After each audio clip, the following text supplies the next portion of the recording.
So, natalakay natin yung dahil nasasaktan ang Diyos, nahihirapan siya pag nakita ay naghihirap. Tinalakay natin na resolbahin niya ang problema sa pagkain, yung kawalan ng sariling bahay, sariling lupa, lutasin niya rin. Pero walang kwenta o walang silbi ang lahat ng ito. Kahit mayroon pa niyan, gaya ng ilang mga tao sa ngayon, sa buong digdig, may mga pagkain, may sariling bahay, may sariling lupa, pero nakakaranas pa rin sila ng pagkakasakit, epekto ng pagtanda, at kamatayan. Napakahirap niyan.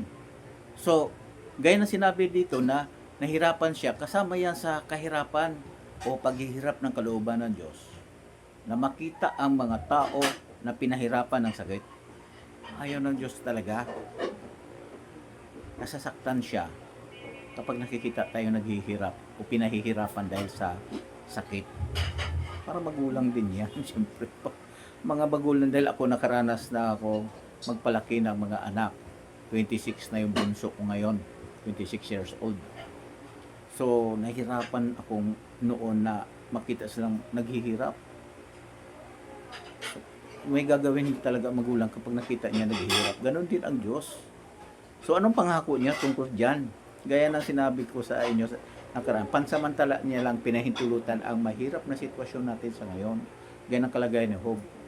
Pero bandang huli, di ba, pinagpala si Job sa chapter 42, pinagpala si Job dahil sa kanyang katapatan, nang hawakan siya sa Diyos, sa pangako ng Diyos, sa katapatan sa Diyos. So, ganun din ang gagawin natin. Ano naman ang gagawin ng Diyos para mawala ang kanyang paghihirap? Nasasaktan siya pag nakita tayong pinahihirapan ng sakit. Tingnan natin. Sa Isaiah 33:24, nabanggit ko na rin ito noon, pero inuulit ko lang kasi napakagandang bulay-bulayin. Magandang pag-isipan. Nakaka-antig kasi siya. Nakapagbibigay ng pag-asa. Isaiah 33:24. Ganito sinabi. At walang nakatira doon ang magsasabi, may sakit ako. Wala daw magsasabi na may sakit ako.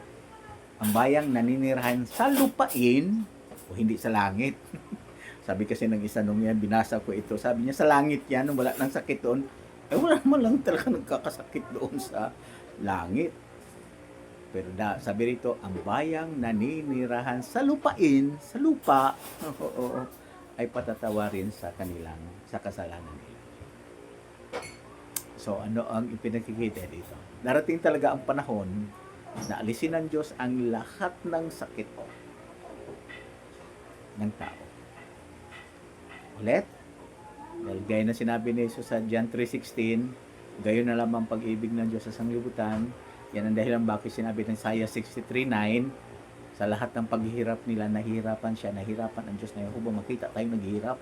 Lahat ng mga tao, lahat ng kahirapang dinanas, naghihirap siya. Kaya aalisin niya talaga ang sakit. Kaya walang tao magsabi sa inaharap, may sakit ako, o guni-gunihin mo ang kalagayan sa buong daigdig. Wala nang health center, wala nang ospital, wala nang mahal na presyo ng mga gamot sa ngayon. Pagkamahal-mahal na gamot, wala na yan. Kasi wala nang magkakasakit sa bayang naninirahan sa lupain. Dito sa lupa gagawin yan. Sabi ng isa, di kaya sa langit yan. Paano naman? Wala namang sakit doon. Wala nakatira doon. Kung ang tinukoy doon ay langit, wala namang nagkakasakit sa langit. Kaya dito sa lupa yan, gaya na sinabi rito, ang bayang naninirahan sa lupain. Oo, alisin ng Diyos ang sakit, lahat ng sakit sa buong lupa. At pinakita mismo ni Jesus yan nung siya nasa lupa noon.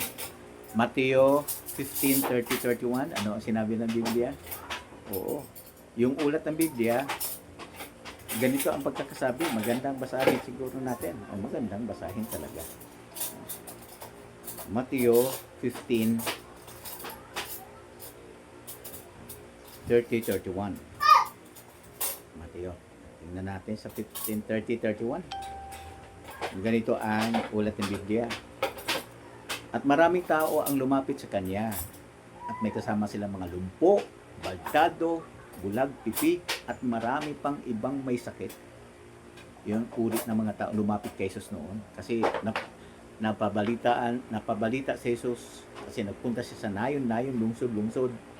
At bago niya pangaralan ng mga tao, pinagagaling muna niya sa sakit. Ayaw yung makitang habang nangaral siya may naghihirap. Dahil sa awa niya yon. Matthew 9:35, naawa siya.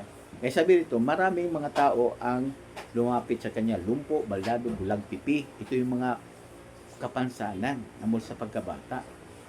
Pagkatapos yan, maraming iba pang may sakit. Dinala nila ang mga ito sa kanyang paanan at pinagaling niya ang mga ito.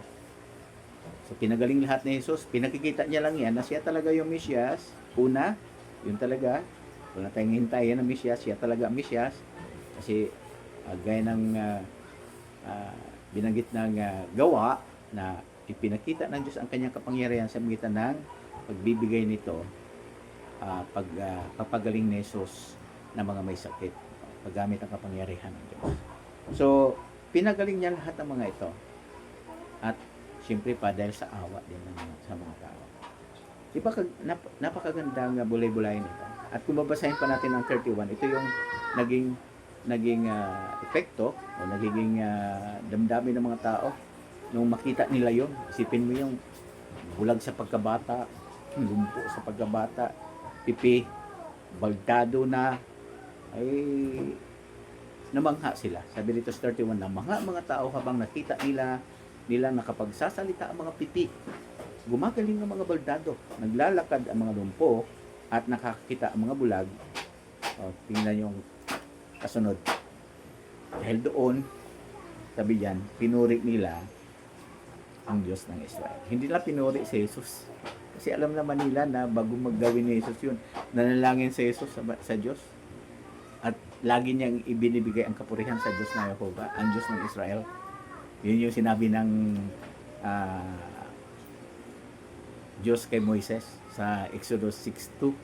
Sinabi ng Diyos, ako si Jehovah. Oo, ang Diyos ng Israel na si Jehovah ang pinuri, at dahil sa pagkakita na pinagaling ni Jesus ang lahat ng mga may kapansanan at may mga sakit ng panahon. Sample yan.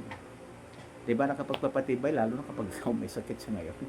O guni-gunihin mo ang buong daigdig, walang mga sakit ang mga tao, malulusog. Malulusog lahat. Ang sarap naman ang buhay noon. Ang ganda maging kalagayan. Pangako yan ng Diyos, ulit, Diyos na hindi makapagsisiungaling.